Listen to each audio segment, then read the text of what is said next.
Good evening. Today, our fellow citizens, our way of life, our very freedom came under attack in a series of deliberate and deadly terrorist acts. The victims were in airplanes or in their offices, secretaries, businessmen and women, military and federal workers, moms and dads, friends and neighbors. Thousands of lives were suddenly ended by evil, despicable acts of terror.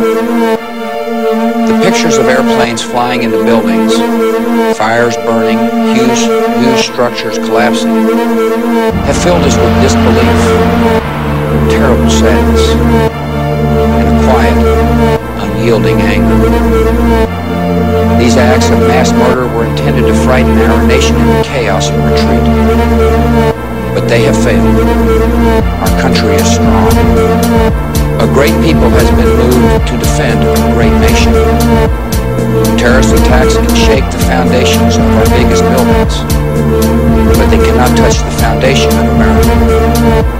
These acts shatter steel, but they cannot dent the steel of American resolve. America was targeted for attack because we're the brightest beacon for freedom and opportunity in the world. And no one will keep that light from shining.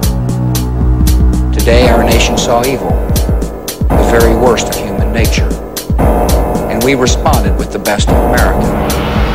With the daring of our rescue workers, with the caring for strangers and neighbors who came to give blood and help in any way they could.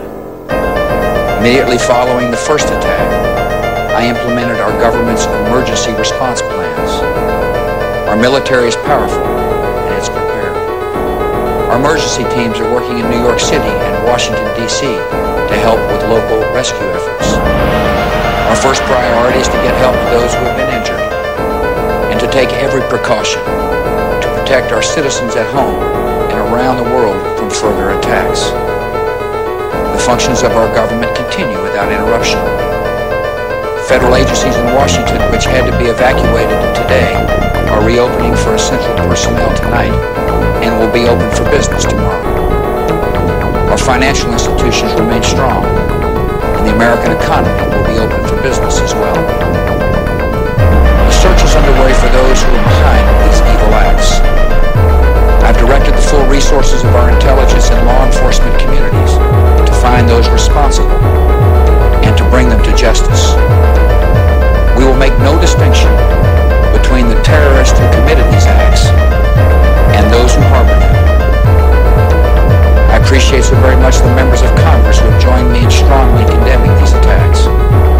And on behalf of the American people, I thank the many world leaders who have called to offer their condolences and assistance. America and our friends and allies join with all those who want peace and security in the world. And we stand together to win the war against terrorism. Tonight I ask for your prayers for all those who grieve, for the children whose worlds have been shattered, for all whose sense of safety and security has been threatened. And I pray they will be comforted by a power greater than any of us, spoken through the ages in Psalm 23. Even though I walk through the valley of the shadow of death, I fear no evil, for you are with me. This is a day when all Americans from every walk of life unite in our resolve for justice and peace. America has stood down enemies before, and we will do so this time. None of us will ever forget this day, yet we go forward to defend freedom and all that is good and just in our world. Thank you. Good night, and God bless America.